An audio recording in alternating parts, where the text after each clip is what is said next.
This is Philadelphia Eagles Now. Chase Sr. here with you. Thanks for tuning into our postgame show. And I really don't even know what to say or how to react. On one end, that is a quality win for the Eagles against a quality opponent. It's a win that, according to the New York Times playoff simulator, gives Philadelphia a 52% chance to get the number one seed in the NFC. This win is a huge win for the Eagles, and it has massive, massive, massive playoff implications. The Eagles in the process moved to 8-2 on the year. They are now the number one seed in the NFC. They're going to win this division and become the first team in the NFC East to repeat as divisional winners for the first time since 2004. But once again, we have to talk about this Eagles offense stinking up the joint. That was another piss-poor offensive performance from the Philadelphia Eagles. And I was hopeful that in the two games going into the bye week, when Jalen Hurts cooked against the Minnesota Vikings, who at that time had the second best passing defense in the NFL, threw for over 300 yards, was highly efficient, threw for 3 touchdowns, no picks, and then the following week, he accounts for 4 touchdowns, once again was highly efficient, made some really nice plays. I thought that the Eagles going into the bye found something with their offense. But in the last 2 games coming out of the bye, they did go on the road to beat the Green Bay Packers. Impressive win against a desperate team that had not lost back-to-back games at Lambeau Field in 12 years.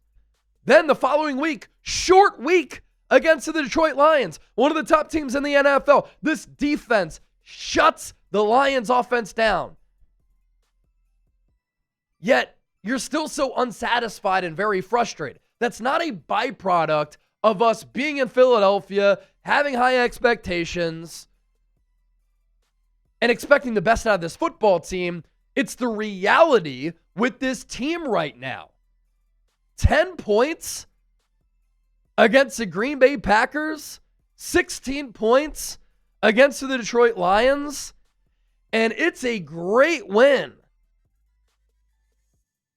But it's a win where we still have so many questions about this football team moving forward.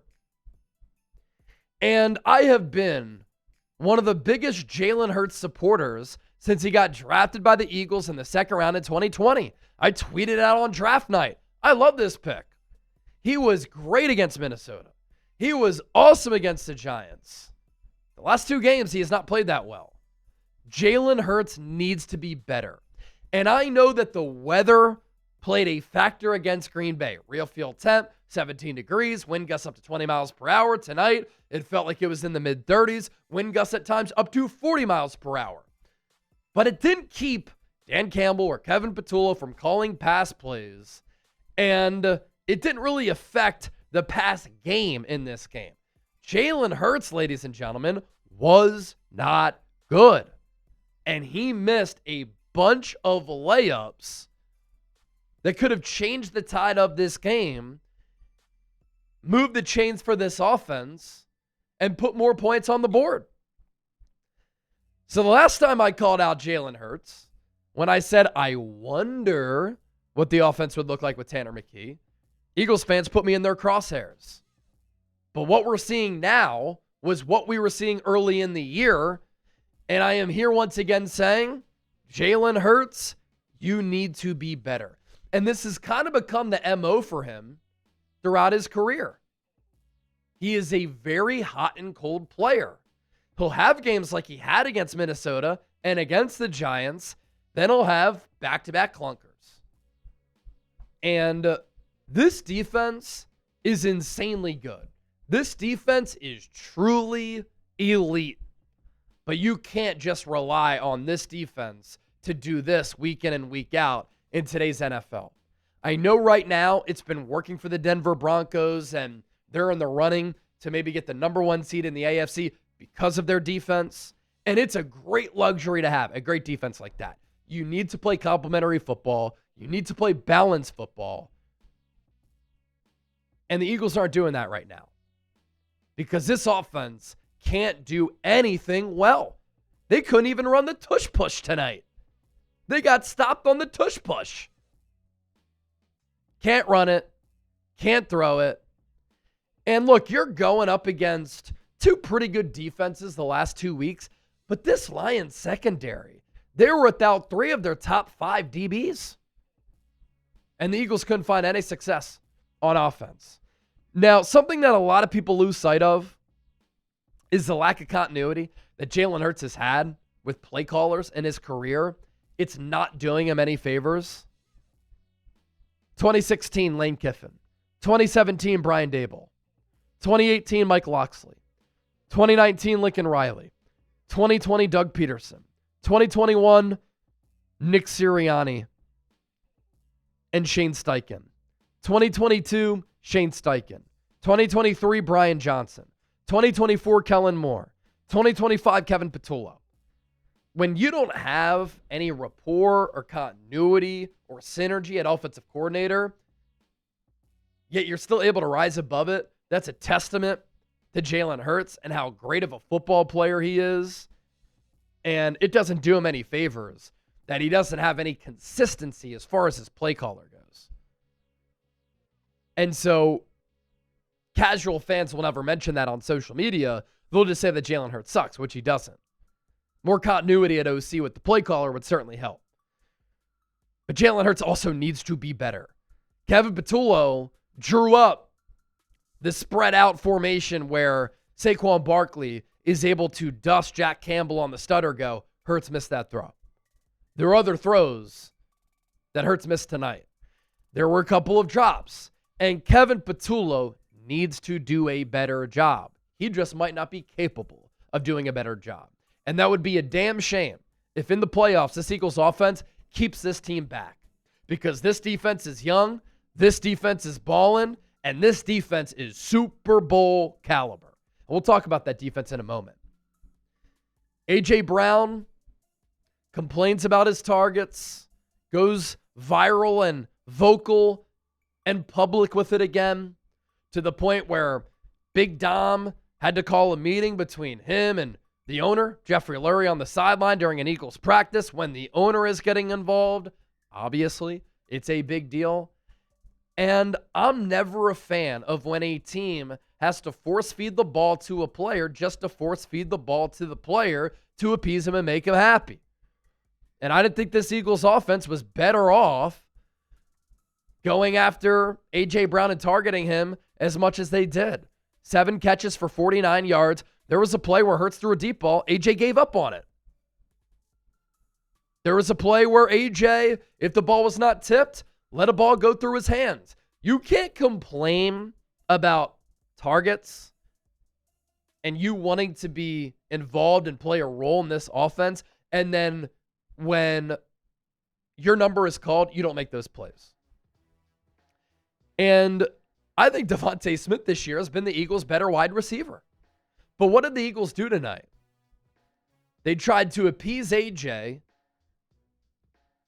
then they didn't go to DeVonta Smith enough. And in turn, what happened? Eagles' offense was worse. DeVonta Smith had 1 catch for 8 yards on 5 targets. I'd say he dropped 2 of those. But this Eagles offense this season has been better when they go after DeVonta Smith over A.J. Brown. Not saying that DeVonta is better than A.J., but he's playing better than A.J. this year, and he has a better synergy going with Jalen Hurts this year. And there's time left, man. This Eagles offense at times last year was very maddening. But as we sit here on this November 16th, there's time for the Eagles to get it together, but they better snap into gear pretty quickly. For them to go 2-0, coming out of the bye against Green Bay and Detroit, any of us would take it. And I'm not trying to be greedy here, but this team has an opportunity to win back-to-back Super Bowls. And they're not going to win back-to-back Super Bowls unless this offense ups their game and takes it up a notch. Now, we're going to talk about this Eagles defense coming up just around the corner. But I do want to tell you about this deal thanks to our friends at Fanatics. This Eagles hoodie, huge sale. Limited time only while supplies last. It was $70. Now available for just $49 if you use our link, chatsports.com/Kelly sale. Use that code CHEER. This is available in Kelly green, black, and gray. Get yours now. Link is in the chat. It's attached to the pinned comment of today's Philadelphia Eagles now. To the Eagles defense. This Eagles defense is Super Bowl caliber. Vic Fangio has this defensive unit trending in the right direction. And this Eagles defense is getting contributions from so many different players. But I'll add this. What's visible to the eye is how much Jaelan Phillips has changed this Eagles defense. He's so disruptive as a pass rusher, but he's also violent as a run defender. And against Green Bay, he took over. He was dominant. In this game, 5 tackles, a TFL, 1 sack, and 2 quarterback hits. When you pair him with Jalix Hunt and Nolan Smith, with Brandon Graham playing from time to time, that is a really good edge rusher combination. And the Eagles are so deep there to the point where Josh Uche ain't even getting snaps any longer. Jaelan Phillips has really helped to change this Eagles defense because the pass rush is Super Bowl caliber. And so you have that from the edge. Along the interior, Jordan Davis, Jalen Carter, and Moro Ajomo are the best defensive tackle trio in the NFL. They collapse and move the pocket consistently. And tonight, what you saw from Davis and Carter in batting passes down, stalled drives, blew up plays, and they were just highly disruptive. Jalen Carter had 2 passes defended. Jordan Davis had 3. On that 4th and 1 stop, Jahmyr Gibbs, who's an electrifying player, it's Moro Ajomo shooting the gap and making that tackle for a turnover on downs. And so what these boys are doing up front is special. Then on the back end, Quinyon Mitchell's playing like an all-pro. Cooper DeJean, best slot nickel corner in the NFL. Adoree Jackson did give up a touchdown against Jamison Williams, and he got dusted. But he's been playing pretty well. Hasn't given up more than 40 receiving yards in a game since week 1 against Dallas. And this Eagles defense, led by the great Vic Fangio, completely flummoxed Jared Goff. And another addition that this Eagles defense has had over the last few weeks, this player started to play more against Minnesota, got more snaps against the Giants, and then in the last 2 weeks, he's made some wow plays. Nakobe Dean, ladies and gentlemen, is a stud. Nakobe Dean this offseason is going to get paid. He keeps playing like this, he's going to outprice himself, and the Eagles won't be able to re-sign him. He's a leader for this team, vocally and on the field. And how about Nakobe Dean going stride for stride downfield with Jahmyr Gibbs and Jamison Williams? Does anybody know how freaky athletic and ridiculous that is for a guy coming off a patellar tendon injury, which sometimes can be a career ender? As a blitzer, run defender, and coverage guy, he too at that second level has changed this Philadelphia Eagles defense. And Jared Goff in this game, 14 of 37 for 255 yards, 1 touchdown, a pick, a quarterback rating of 60.1. This Eagles defense holding Detroit on money downs.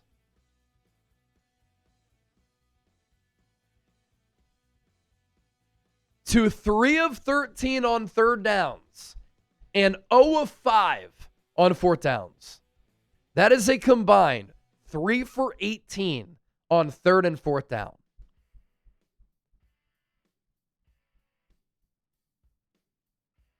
And consistently all night, they had Jared Goff under pressure.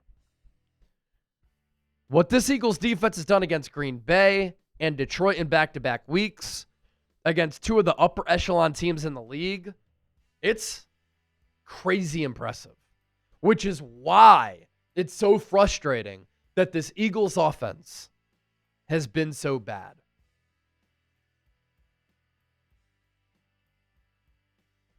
Eagles offense, by the way, on third downs, 4 of 15.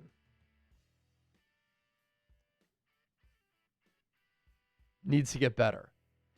Because if this offense gets better, my gosh, this team will be a wagon.